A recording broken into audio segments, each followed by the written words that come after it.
बातमीपत्रात आपलं स्वागत। सुरुवातीला पाहूया दिवसभरातील काही ठळक घडामोडी।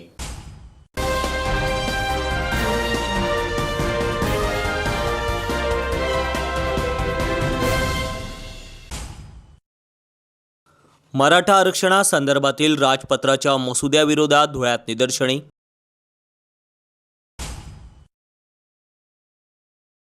धुळ्यात खोट्या जीएसटी अधिकाऱ्यांना पोलीस बेड्या।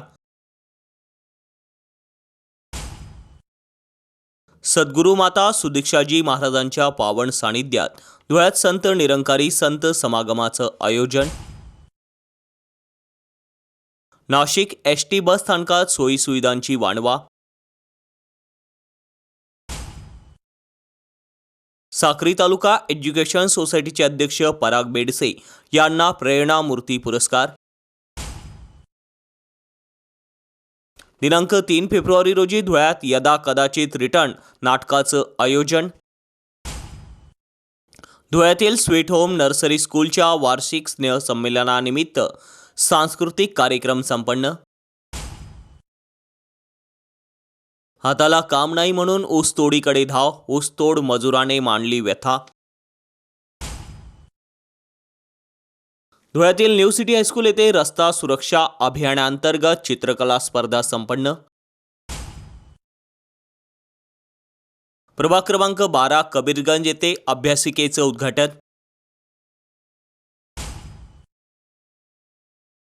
सोनगेर ग्रामपंचायतीच्या शताब्दी वर्षानिमित्त रक्तदान शिबिर संपन्न। धुळ्यातील माजिदभाई अन्सारी यांची अल्पसंख्याक सेलच्या धुळे शहर जिल्हाध्यक्षपदी निवड। आता पाहूया बातमीपत्र विस्ताराने। राज्य शासनाने मराठा आरक्षणासंदर्भातील जो राजपत्राचा मसुदा काढला आहे त्या मसुदा विरोधात आज भारतीय महात्मा फुले समता परिषदेच्या वतीने धुळ्यात तीव्र निषेध करीत निदर्शने करण्यात आली। यावेळी समाज बांधवही मोठ्या संख्येने उपस्थित होते। याबाबत जिल्हाधिकाऱ्यांना देण्यात आलेल्या निवेदनात म्हटलं आहे की राज्य शासनाने मराठा आरक्षणासंदर्भात सगळे सोयरे या शब्दाची व्याख्या बदलून मराठा समाजाला कुणबी प्रमाणपत्र देण्यासाठी महाराष्ट्र शासन राजपत्र अनाधारण भाग 4 व दिनांक 26 जानेवारी 2024 नुसार मसुदा काढला आहे। त्यामुळे ओबीसी समाजामध्ये भीतीचे वातावरण निर्माण झाले असून आपला हा निर्णय मूळ ओबीसींवर अन्याय करणार आहे। त्याचबरोबर शिंदे समिती ही घटनात्मक नसताना शिंदे समितीच्या शिफारसीवरून कुणबी प्रमाणपत्र देणे हे घटनाबाह्य आहे। त्या संदर्भात माझ्या काही हरकती आहेत। त्या ह्याप्रमाणे महाराष्ट्र सरकार नियुक्त न्यायाधीश संदीप शिंदे समिती ही फक्त मर्यादित समिती असून मागासवर्ग आयोग नसताना मराठा कुणबी जात नोंदीचा शोध घेऊन कोणत्याही राज्य किंवा राष्ट्रीय मागासवर्ग आयोगाने मराठा समाजाला मागास ठरवलेले नसताना समितीच्या शिफारशीवरून प्रशासनाकडून मराठा कुणबी प्रमाणपत्राचे वितरण केले जात आहे। भारतीय संविधानातील आर्टिकल 338 ब प्रमाणे उपरोक्त निकालाच्या आधारे संबंधित जाती घटकाबाबत इंटिग्रिटी किंवा आसक्ती नसलेले सदस्य नियुक्ती करणे अपेक्षित असताना माननीय न्यायाधीश सुनील सुक्रे, श्री ओमप्रकाश जाधव, प्राध्यापक अंबादास मोहिते या मराठा आरक्षण या विषयाबाबत आसक्ती असलेल्या व्यक्तींच्या मागासवर्ग आयोगावर नियुक्त्या कशा केल्या? जर नियुक्त्या करायच्याच होत्या तर माननीय सर्वोच्च न्यायालयाचा निकाल डॉक्टर जयश्री पाटील विरुद्ध मुख्यमंत्री महाराष्ट्र राज्य 2021-8 SSC 1 व माधुरी पाटील विरुद्ध अतिरिक्त आयुक्त आदिवासी विकास 1997 SSC 437 व 1994, इंदिरा गांधी साहनी विरुद्ध भारत सरकार 1992 स्पेशल 3 SSC 217 खटल्यातील निकालानुसार अपेक्षित असलेल्या मागासवर्ग आयोगाच्या सदस्यांच्या इंटिग्रिटीनुसार नियुक्त्या का केल्या नाहीत? आम्ही ओबीसी प्रवर्गातील विविध जातीचे घटक आहोत। ओबीसी प्रवर्गातील आमचे मागासलेपण पिढ्यानपिढ्यांपासून आजपर्यंत कायम आहे। यानुसार सर्वोच्च न्यायालयाच्या निर्णयाप्रमाणे मराठा समाज SC BSC ओबीसी ठरत नाही हे अनेक वेळा स्पष्ट झाले आहे। त्याबरोबर मागासवर्ग आयोगाचे सदस्य आणि अध्यक्ष हे वर संदर्भीय पूर्वी इंदिरा साहनी खटल्यातील 3 निकालाप्रमाणे संबंधित जातीशी आसक्ती असलेले नसावेत असे अपेक्षित असताना मागासवर्ग आयोगाचे नवनियुक्त अध्यक्ष श्री सुनील शुक्रे हे मराठा समाजाचे सक्रिय कार्यकर्ते आहेत। ते दिनांक 2 नोव्हेंबर 2023 रोजी अंतरवाली सराठी जिल्हा जालना येथे मराठा आंदोलनादरम्यान सर्वांनी पाहिले आहे। त्यामुळे मराठा आरक्षणाचे मागासलेपण आणि संदर्भ तपासण्याची पद्धत वैज्ञानिक नाही आणि ही तत्वशून्य आहे। बेकायदेशीर आंदोलनाच्या दबावाखाली राज्यातल्या प्रस्थापित जमीनदारांना मागास ठरवण्याचे षडयंत्र केले जात आहे। मराठा समाजाचे मागासलेपण तपासण्यासाठी तयार करण्यात आलेली प्रश्नावली ही चुकीची आणि आक्षेपार्ह पद्धतीने तयार केली आहे। हे सर्व कार्य मागासवर्गाचे आयोगाचे अध्यक्ष शुक्रे हे करीत आहे। त्यामुळे स्वतंत्रपणे वेगळे निकष लावून ते तपासले जाऊ नये। त्यामुळे राज्य मागासवर्ग आयोग व न्यायमूर्ती शिंदे समिती रद्द करण्यात यावी अशा आशयाचे निवेदन जिल्हाधिकाऱ्यांना देण्यात आले आहे। यावेळी अखिल भारतीय महात्मा फुले समता परिषदेचे अध्यक्ष जिल्हाध्यक्ष राजेश बागुल, बापू महाजन, एस.टी. चौधरी, दिलीपप्पा देवरे व सर्व पदाधिकारी कार्यकर्ते या ठिकाणी उपस्थित होते। 102वी घटना दुरुस्ती करीत असताना सगळ्या राज्यांच्या आरक्षणाचा अधिकार काढून तो केंद्रीय मंत्रालयांकडे, आपल्या केंद्रीय नेतृत्वाकडे तसंच मागासवर्गीय आयोगाकडे सुपूर्द केलेला असताना महाराष्ट्रामध्ये जो मराठा समाजाला बेकायदेशीर अध्यादेश काढून एका विशिष्ट गटाच्या, एका विशिष्ट जातीच्या दबावाला बळी पडून जे आरक्षण ओबीसी संपवण्याचा घाट घातला गेला आहे किंवा आरक्षणामध्ये ओबीसींमध्ये हिस्सा वाटा देण्याचा जो प्रकार घडतो आहे तो संपूर्णपणे बेकायदेशीर असून त्या बेकायदेशीर प्रक्रियेला भुजबळ साहेबांनी 1990 पासून ओबीसींचं काम करीत असताना वेळोवेळी वाचा फोडलेली आहे। ती वाचा ही संविधानिक पद्धतीने आहे। त्यांचं आंदोलन आणि त्यांचे सूचनाही सगळ्या आमच्याला संविधानिक पद्धतीने असतात। परंतु संजय गावकरसारखा एक नौखा आमदार आणि एक शिरसाटसारखा नौखा आमदार 70-75 वर्षाच्या नेतृत्वाला जे नेतृत्व 40-45 वर्षापासून महाराष्ट्रामध्ये ओबीसीचं, देशामध्ये ओबीसीचं नेतृत्व करतो, त्याच्याबद्दल एकेरी भाषेत बोलतो, त्याचा आम्ही धुळे जिल्ह्याच्या वतीने सगळ्या समाजांच्या संघटनांच्या वतीने आणि सगळ्या संघटनांच्या प्रमुखांच्या वतीने आम्ही जाहीर निषेध नोंदवतो। आणि असं बेताल वक्तव्य जर ते पुन्हा करत असतील तर आम्ही फक्त निषेध नोंदवून थांबवणार नाही, तर निषेधाची पद्धतसुद्धा बदलली जाईल हे त्यांनी त्यांच्या लक्षात घ्यावे। धुळे देवपुरात जीएसटी अधिकारी भासवत लोकांची फसवणूक करणाऱ्या 3 जणांना पोलिसांनी अटक केली। आणखी एकाचा शोध घेण्यात येत आहे। याविषयीची अधिक माहिती जिल्हा पोलीस अधीक्षक श्रीकांत धिवरे यांनी प्रसारमाध्यमांशी बोलताना दिली। धुळे पोलीस विभागाची सरकारी गाडी काढून रस्त्यावर जीएसटी अधिकारी असल्याची बतावणी करत लूटमार करणाऱ्यांना आझादनगर पोलिसांनी अखेर बेड्या ठोकल्या। प्रभारी एसपी ऋषिकेश रेड्डी यांनी एसपी श्रीकांत धिवरे यांच्या मार्गदर्शनाखाली उत्कृष्ट तपास केला। या आरोपींमध्ये पोलीस कर्मचारी विपिन पाटील व पोलीस वाहन चालक इम्रान शेख तसेच नाशिक येथील बँकेतील कर्मचारी स्वाती रोशन पाटील यांचा समावेश आहे। याबाबत पोलीस अधीक्षक श्रीकांत धिवरे यांनी दिलेल्या माहितीनुसार पंजाबमधील पटियाला येथील एका विकास कॉलनीत राहणारे कश्मीर सिंग बाजवा यांनी दिनांक 2 जानेवारी रोजी फिर्याद नोंदवली होती। त्यामुळे आझादनगर पोलीस ठाण्यात गुन्ह्याची नोंद झाली। दिनांक 17 नोव्हेंबर 2023 रोजी जीएसटी अधिकारी असल्याचे सांगत गुरुद्वाराजवळ ट्रक अडवण्यात आला होता। जीएसटी बिलावरचे नाव चुकीचे असल्याने म्हणत 12,96,000 रुपये मागण्यात आले होते। तडजोडांती 1,30,000 रुपयांची रक्कम ऑनलाईन देण्यात आली। या जीएसटी गँगचा माग काढताना पोलीस यंत्रणेला मोठी मेहनत घ्यावी लागली। पोलीस अधीक्षक श्रीकांत धिवरे यांच्या मार्गदर्शनाखाली प्रभारी पोलीस अधीक्षक IPS ऋषिकेश रेड्डी यांनी गुन्हेगारांचा बारकाईने अभ्यास करत माग काढला। पुरावे सापडल्यावर वाहन चालक, पोलीस कर्मचारी शेख, पोलीस कर्मचारी बिपिन पाटील व जिच्या खात्यावर पैसे जमा झाले ती नाशिक येथील बँक कर्मचारी असणारी महिला यांना आझादनगर पोलिसांनी अटक केली।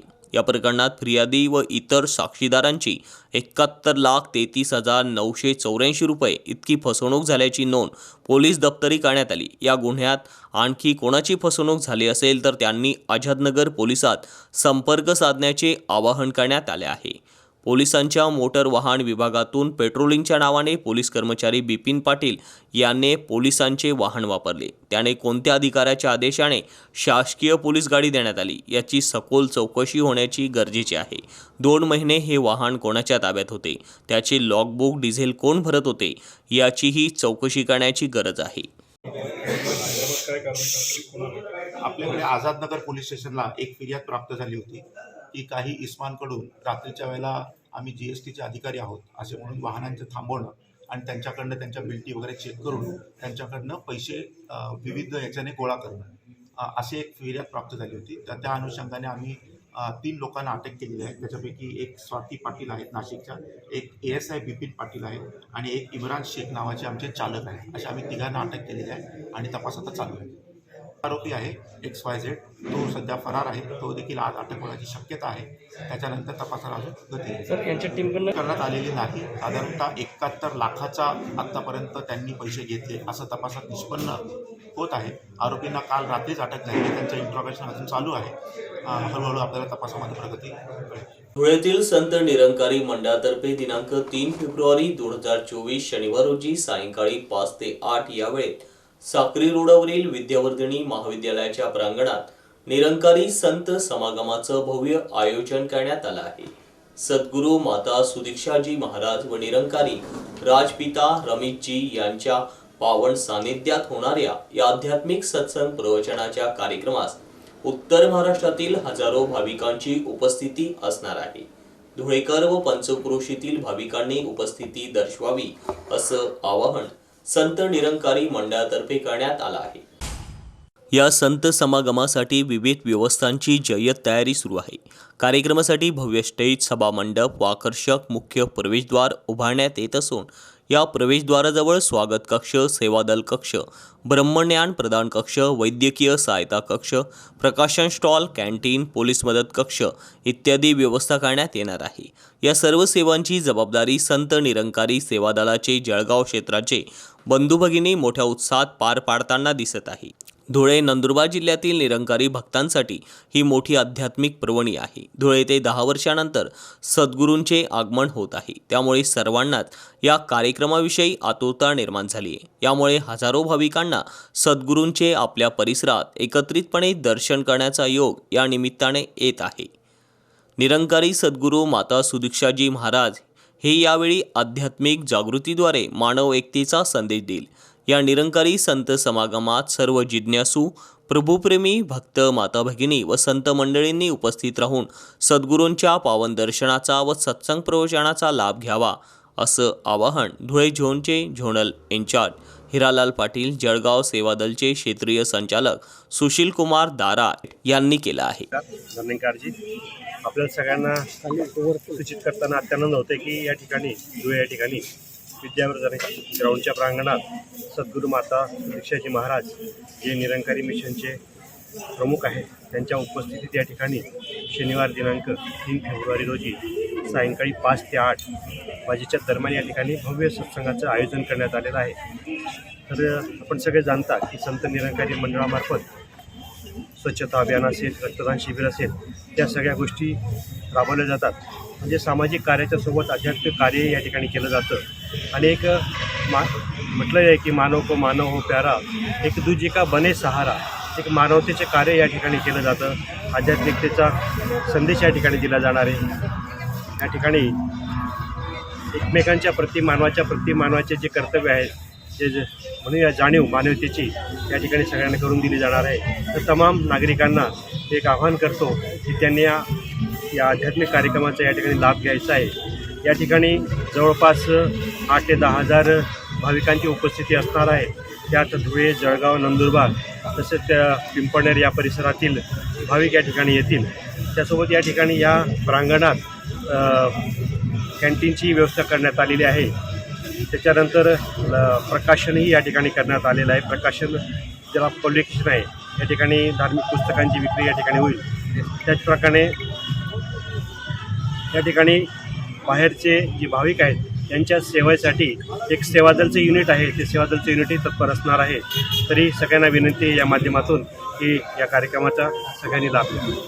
एसटी महामंडळासह आरटीओ विभाग, पोलीस विभागामार्फत सध्या वाहतूक सप्ताह साजरा केला जात आहे. मात्र काही एसटी महामंडळात बसेचा अभाव, घाणीचं साम्राज्य, प्रवाशांना बसण्यास म्हणावी तशी जागा नसल्यामुळे प्रवासी संबंधित प्रशासनावर रोष व्यक्त करतायत. याला मालेगाव शहरातील एसटी महामंडळ देखील अपवाद नाही. मालेगाव शहरातील बस स्थानक क्षेत्रफळाच्या दृष्टीने मोठे जरी असले तरी या बस स्थानकात सुविधांची वाणवा आहे. बस स्थानकात ना स्वच्छता प्रणाली राबवली जाते, ना प्रवाशांना बसण्यास म्हणावी तशी सुविधा पुरवली जाते. त्यामुळे प्रवाशांना तासनतास ताटकळत उभं राहून बसची प्रतीक्षा करावी लागत असते. सध्या तर अपुऱ्या बसेसचाही अभाव असल्याने प्रवासी नाईलाजास्तव बस स्थानकाकडे पाठ फिरवत खाजगी वाहतुकीकडे धाव घेत आहे. मात्र याचा फटका एसटी महामंडळाला बसतोय. या संदर्भाच्या कित्येक तक्रारी केल्या गेल्या आहेत, मात्र या तक्रारींची अद्याप अंमलबजावणी झाली नाही. केवळ डोळे असून आंधळेपणाचे सोंग घेण्याचे कार्य केले जात आहे. सध्या वाहतूक सप्ताह सुरू असल्यावरही संबंधित प्रशासनातर्फे कुठलीच उपाययोजना राबवली जाताना दिसत नाही. त्यामुळे प्रशासन आणखी कुठल्या मुहूर्ताची वाट बघताय असे प्रवासी वर्गामधून बोलले जात आहे. डेपो मॅनेजरांनी या बाबतीत लक्ष घालून महामंडळात स्वच्छता प्रणालीसह बसण्यास ओटे आणि एसटी बसची संख्या वाढवावी अशी मागणी प्रवासी करताय. सुनील गवळी, सहसंपादक, माता हिंगलाज वृत्तवाहिनी, धुळे. साक्री तालुका एज्युकेशन सोसायटीचे अध्यक्ष पराग उत्तमराव बेडसे यांच्या शैक्षणिक, सामाजिक, वैद्यकीय, उद्योग क्षेत्रातील कार्याची दखल घेत त्यांना देश पातळीवर सन्मानित करण्यात आलं. भास्कर भूषण न्यूज नेटवर्क संचलित BBL मराठी न्यूज चॅनल या लोकप्रिय वृत्तसमूहातर्फे त्यांना national level inspire idol award, the pride of India प्रेरणा मूर्ती पुरस्काराने गौरवण्यात आलं. सदर पुरस्कार वितरण समारंभ पणजी, गोवा येथील दीनानाथ मंगेशकर कला अकादमी येथे पार पडला. या सोहळ्यासाठी केंद्रीय सांस्कृतिक व पर्यटन मंत्री श्रीपाद नाईक, ज्येष्ठ साहित्यिक विनायक खेडेकर, माजी केंद्रीय कायदा मंत्री ॲडव्होकेट रमाकांत खलप, गोव्याचे माजी मुख्यमंत्री दिगंबर कामत, सांस्कृतिक कला मंत्री गोविंद गावडे, ठाणे येथील IRCSचे चेअरमन डॉक्टर विवेक लोलगे, गोवा येथील उद्योजक डॉक्टर विनोद शिरोडकर, भास्कर पब्लिकेशन न्यूज नेटवर्कचे CEO राजीव लोहार यांची प्रमुख उपस्थिती होती. यावेळी साक्री तालुका एज्युकेशन सोसायटीचे अध्यक्ष पराग उत्तमराव बेडसे यांच्या शैक्षणिक, सामाजिक, वैद्यकीय व उद्योग क्षेत्रातील उल्लेखनीय कार्याची दखल घेत त्यांना मान्यवरांच्या हस्ते national level inspire idol award, the pride of India प्रेरणा मूर्ती पुरस्काराने सन्मानित करण्यात आले. स्मृतिचिन्ह, मानपत्र व शाल देऊन त्यांचा सन्मान करण्यात आला. पराग बेडसे यांना सदर पुरस्कार मिळाल्याने साक्री तालुक्याच्या शिरपेचात मानाचा तोरा रोवला गेला आहे. पुरस्कार मिळाल्याबद्दल त्यांच्यावर सर्व क्षेत्रातील मान्यवरांकडून अभिनंदनाचा वर्षाव होत आहे. धुळे शहरातील हिरेभाऊ येथे दिनांक 3 फेब्रुवारी 2024 रोजी यदा कदाचित रिटर्न या नाटकाचं आयोजन करण्यात आलं आहे. या नाटकाचा धुळेकरांनी लाभ घ्यावा असं आवाहन करण्यात आलं आहे.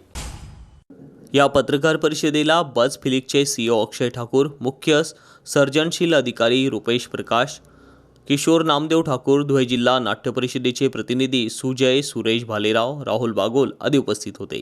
या पत्रकार परिषदेला संबोधित करताना अक्षय ठाकूर म्हणाले की संपूर्ण कुटुंबासाठी हा OTT प्लॅटफॉर्म असून बज फिलिक्सच्या माध्यमातून वेब सिरीज, फिल्म्स, कार्टून रसिकांना पाहता येतील. दुबई येथे राहणारे समीर शिनॉय हे या चॅनलचे फाउंडर आहेत.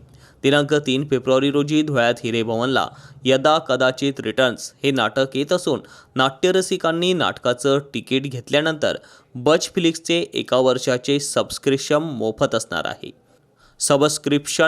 असणार आहे. भारतासह 7 देशात हे चॅनल दिसणार आहे. बज फिलिक्सच्या माध्यमातून आम्ही 2 वेब सिरीज बनवल्या आहेत.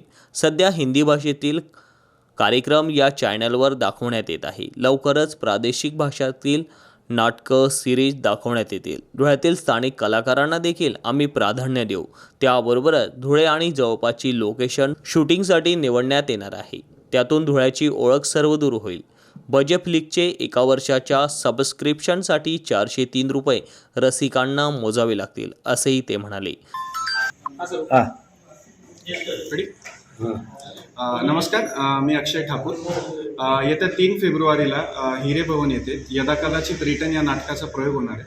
तरी मी या माध्यमातून सर्व धुळेकरांना ही विनंती करतो की सगळ्यांनी जास्तीत जास्त संख्येने त्या नाटकाला उपस्थित राहावं आणि नाटकाचा आनंद घ्यावा. आणि या नाटकाचं तिकीट घेतल्यानंतर बसफ्लिक्स या OTT चॅनलचं 1 वर्षासाठीचं सबस्क्रिप्शन जे आहे ते तुम्हाला फ्री मिळणार आहे. आणि बसफ्लिक्स चॅनलवर कंटेंट काय आहे, बसफ्लिक्स काय आहे, त्याबद्दलची सगळी माहिती नाटकाच्या ठिकाणी तुम्हाला सगळ्यांना उपलब्ध करून देणार आहे. तर जास्तीत जास्त संख्येने तिथं उपस्थित राहावं आणि नाटकाचा आनंद घ्यावा ही विनंती. धुळे शहरातील चाळीसगाव रोडवरील आशियाना कॉलनीतील स्वीट होम नर्सरी स्कूलच्या वार्षिक स्नेह संमेलनानिमित्त आशियाना कॉलनी येथे सांस्कृतिक कार्यक्रमाचं आयोजन करण्यात आलं होतं. कार्यक्रमात चिमुकल्या विद्यार्थ्यांनी आपले कलाविष्कार सादर करून उपस्थित मान्यवरांची मने जिंकली. शैक्षणिक क्षेत्रात नावारूपाला आलेल्या चाळीसगाव रोडवरील आशियाना कॉलनी धुळेतील स्वीट होम नर्सरी स्कूलचा वार्षिक स्नेह संमेलन कार्यक्रम होता. त्यानिमित्ताने आशियाना कॉलनीतील प्रांगणात सांस्कृतिक कार्यक्रमाचं आयोजन करण्यात आलं होतं. कार्यक्रमात स्कूलमधील चिमुकल्या विद्यार्थ्यांनी एक से बढ़कर एक आपले कलाविष्कार सादर करून उपस्थित मान्यवरांची मने जिंकली. तसेच याप्रसंगी व्यासपीठावर उपस्थित मान्यवरांचा पुष्पगुच्छ देऊन सत्कार करण्यात आला. यावेळी मान्यवरांनी स्कूलच्या घोडदौडासंदर्भात मत व्यक्त केलं. याप्रसंगी राष्ट्रवादी काँग्रेसचे शहर जिल्हाध्यक्ष रणजित भोसले, चाळीसगाव पोलीस स्टेशनचे सहाय्यक पोलीस निरीक्षक जीवन बोरसे, माता हिंगलाज वृत्तवाहिनी धुळेचे कार्यकारी संपादक रईस शेख, स्वीट होम नर्सरी स्कूलच्या मुख्याध्यापिका शकीला बक्ष, माजी PSI रौफ पठाण, आलिम शेख, राष्ट्रवादी काँग्रेस पक्षाच्या महिला कार्याध्यक्षा चेतना मोरे आदी पदाधिकारी तथा शिक्षक, शिक्षकेतर कर्मचारी व विद्यार्थी उपस्थित होते. नईम हिरो, धुळे प्रतिनिधी. हाताला काम आणि पोटाची खळगी भरावी यासाठी काही लोक शहरासह मोठ्या जिल्ह्यांमध्ये ऊस तोडणीसाठी जात असतात. मात्र यासाठी किती खडतर जीवन जगावं लागतं हे एक ऊसतोडीस आलेल्या कुटुंबालाच कळतं. अशी मनाला लागेल माहिती अहमदनगर जिल्ह्यातील साखर कारखान्याजवळील वस्तीतील ऊसतोड कामगारांनी दिली. यंदा अल्पशा पाऊस झाल्याने कामगारांच्या व मजुरांच्या हाताला काम नाही. त्यामुळे मजूर कुटुंबियांवर आर्थिक संकटाबरोबर उपासमारीची वेळ येऊन ठेपली. त्यामुळे हाताला काम आणि आपल्या कुटुंबियाची पोटाची खळगी भरण्यासाठी आज गावखेड्यातील गरीब गरजू मजूर कुटुंब ऊसतोडीसाठी जात असतात आणि आपलं गुजराण करीत असतात. विशेष बाब म्हणजे या समस्येपायी आपल्या कुटुंबातील शिक्षण घेणाऱ्या मुलाबाळांना सुद्धा सोबत घेऊन जात असल्याचं चित्र सध्या बघावयास मिळत आहे. अहमदनगर जिल्ह्यातील साखर कारखाना परिसरात असलेल्या वस्तीत जाणाऱ्या ऊसतोड कामगारांची सुद्धाच हीच परिस्थिती दिसून येत आहे. आमच्या पालघर प्रतिनिधी साधना काळोखे यांनी या ठिकाणी जाऊन ऊसतोड कामगारांची व्यथा जाणून घेण्याचा प्रयत्न केला. धुळे शहरातील किसनराव सोनूजी करणकांड न्यू सिटी हायस्कूल येथे रस्ता सुरक्षा अभियानांतर्गत धुळे जिल्हा पोलीस व शहर वाहतूक शाखा धुळेतर्फे रंगभरण स्पर्धा घेण्यात आली. या स्पर्धेत हायस्कूलमधील विद्यार्थ्यांनी उत्स्फूर्त सहभाग नोंदवला. राष्ट्रीय रस्ता सुरक्षा अभियानांतर्गत धुळे जिल्हा पोलीस व शहर वाहतूक शाखा धुळे यांच्या संयुक्त विद्यमानाने दिनांक 15 जानेवारी ते 14 फेब्रुवारी 2024 पर्यंत विद्यार्थ्यांमध्ये व नागरिकांमध्ये रस्ता सुरक्षा बाबतीत जनजागृती होऊन प्रचार व प्रसार व्हावा याकरिता दिनांक 29 जानेवारी रोजी शहरातील न्यू सिटी हायस्कूलमधील शालेय विद्यार्थ्यांकरिता चित्रकला स्पर्धा घेण्यात आली. या स्पर्धेकरिता शहर वाहतूक शाखेचे API भूषण कोते व त्यांचे वाहतूक शाखेतील पोलीस कर्मचारी उपस्थित होते. तसेच शाळेतील मुख्याध्यापक JP कोयटे, मुख्याध्यापक RK पाठक, पर्यवेक्षिका सौ JG जोशी, श्रीमती शिल्पा कुलकर्णी व विद्यार्थी उपस्थित होते. सुनील गवळी, सहसंपादक, माता हिंगलाज वृत्तवाहिनी धुळे. धुळे शहरातील प्रभाग क्रमांक 12 कबीरगंज येथे अभ्यासिकेचं उद्घाटन करण्यात आलं. यावेळेस आमदार डॉक्टर फारुख शाह यांच्या हस्ते सदर अभ्यासिकेचं उद्घाटन करण्यात आलं. या कामासाठी 25 लाख रुपये मंजूर करून दिल्याची माहिती आमदार डॉक्टर फारुख शाह यांनी प्रसारमाध्यमांशी बोलताना दिली. याप्रसंगी नगरसेवक नासिर पठाण, नगरसेवक आमिर पठाण, डॉक्टर सरफराज अन्सारी, माजी नगरसेवक साजिद साई, डॉक्टर दीपश्री नाईक, इक्बाल शाह, निजाम सय्यद, हारून खाटिक, आसिफ शाह, शाहिद शाह, सुलेमान मलिक, हालिम शमशुद्दीन, नाजिम शेख, ॲडव्होकेट जुबेर अन्सारी, बबलू अन्सारी, लल्ल्या अन्सारी, युनुस शेख, जावेद खाटिक, मुस्ताक शेख, रियाज शाह आदी स्थानिक रहिवासी मोठ्या संख्येने उपस्थित होते. कबीरगंज येथे एका अभ्यासिकेचे शुभारंभ माझ्या हस्ते करण्यात आलेला आहे. ह्या कामासाठी ह्या परिसरातील आमचे जे कार्यकर्ते सौद आलम तसेच शाहिद सर, आमिर पठाण, साजिद साई आणि ह्या वार्डातील नगरसेवक सरफराज अन्सारी आणि इतर कार्यकर्त्यांनी माझ्याकडे ह्या कामासाठी मागणी केलेली होती आणि त्या निमित्ताने मी ह्या कामासाठी 25 लाख रुपये मंजूर करून दिलेले होते आणि आज त्या कामाचा शुभारंभ माझ्या हस्ते करण्यात आलेला आहे। त्यावेळी माझ्यासोबत आमचे नगरसेवक नासिर पठाण, नगरसेवक आमिर पठाण, माजी नगरसेवक साजिद साई, महिला जिल्हाध्यक्षा दीपा मॅडम, मलायका मॅडम आणि ह्या परिसरातील अनेक कार्यकर्ते माझ्यासोबत उपस्थित आहेत। भैया एक तारीख तुम्ही पण येतात। हे बघा, जिथे गरज होती अतिक्रमण काढायची ते आम्ही पण काढलेलं आहे आणि म्हणजे जे गोरगरीब लोक आहेत त्यांना बेघर करायचा हे आम्हाला काही जमत नाही। जे रोड आहे आम्ही रुंद केलेले आहे, आपण बघितलं असेल आग्रा रोडवर किती ट्रॅफिक जाम होता, तिथे पण आम्ही अतिक्रमण काढला। अजमेरा नगर भागात अतिक्रमण काढला, जिथे गरज होती तिथे आम्ही अतिक्रमण काढलेलं आहे। आता हे बघा, पहिले तर कसं आहे, ते माजी आमदार अनिल गोटे त्यांना विकासाची काही घेणं देणं नाही। फक्त ते मागे पण 15 वर्ष फक्त ते पांजरा नदीच्या पात्रात ते खेळले आणि लोकांना मूलभूत सोयी सुविधा पुरवणे हे एका आमदाराचं आणि महानगरपालिका प्रशासनाचा कर्तव्य असतो, ते त्यांना माहीत नाही।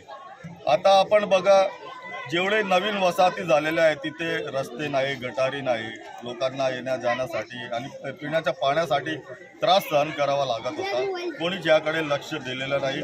सगळ्यांनी या सर्व बाबींवर दुर्लक्ष केला आणि त्यामुळे आता मला पूर्ण शहराचा विकास कसा करायचा त्यासाठी मी प्रयत्न करतो आहे आणि रस्ते गटार तर ठीक आहे, त्याचबरोबर मी आता एक महिलांसाठी एक मोठा उद्यान सुरू केले आहे।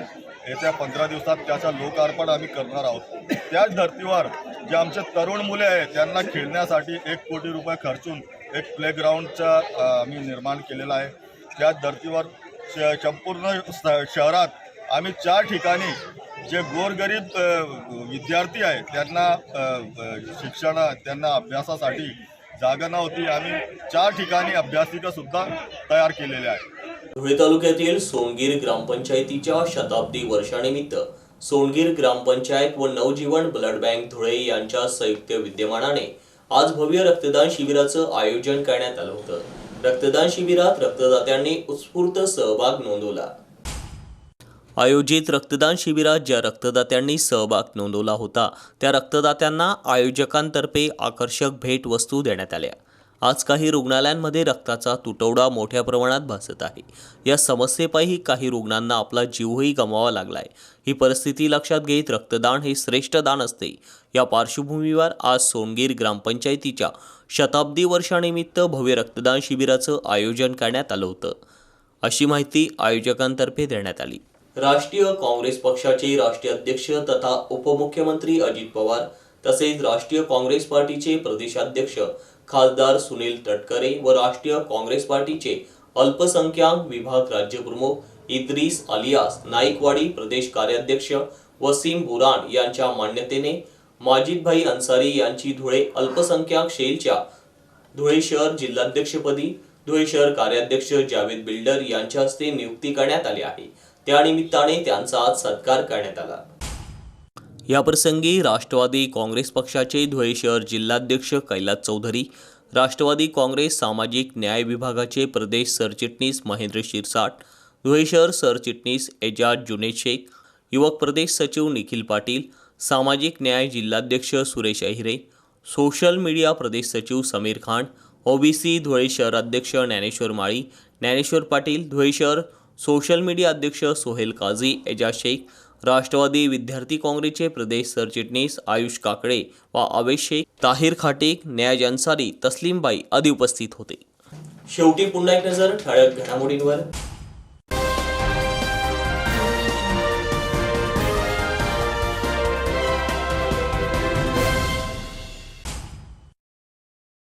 मराठा आरक्षणासंदर्भातील राजपत्राच्या मसुद्याविरोधात धुळ्यात निदर्शने।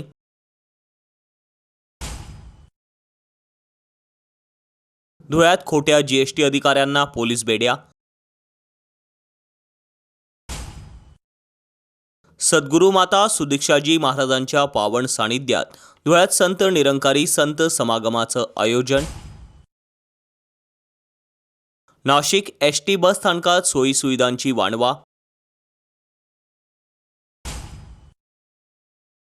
साक्री तालुका एज्युकेशन सोसायटीचे अध्यक्ष पराग बेडसे यांना प्रेरणा मूर्ती पुरस्कार. दिनांक 3 फेब्रुवारी रोजी धुळ्यात यदा कदाचित रिटर्न नाटकाचं आयोजन. धुळ्यातील स्वीट होम नर्सरी स्कूलच्या वार्षिक स्नेहसंमेलनानिमित्त सांस्कृतिक कार्यक्रम संपन्न. हाताला काम नाही म्हणून ऊसतोडीकडे धाव, ऊसतोड मजुराने मांडली व्यथा. धुळ्यातील न्यू सिटी हायस्कूल येथे रस्ता सुरक्षा अभियानांतर्गत चित्रकला स्पर्धा संपन्न. प्रभाग क्रमांक 12 कबीरगंज येथे अभ्यासिकेचं उद्घाटन.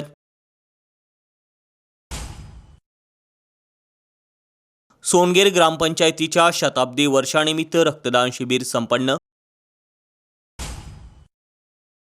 धुळ्यातील माजिदभाई अन्सारी यांची अल्पसंख्याक सेलच्या धुळे शहर जिल्हाध्यक्षपदी निवड. आणि याच बरोबर माता हिंगलाज टीव्हीचं बातमीपत्र संपलं. पुन्हा भेटूया पुढील बातमीपत्रात. तोपर्यंत पाहत राहा फक्त माता हिंगलाज टीव्ही. जय हिंगलाज. मस्त बटन दाबून. हाँ बंद करू का? हां.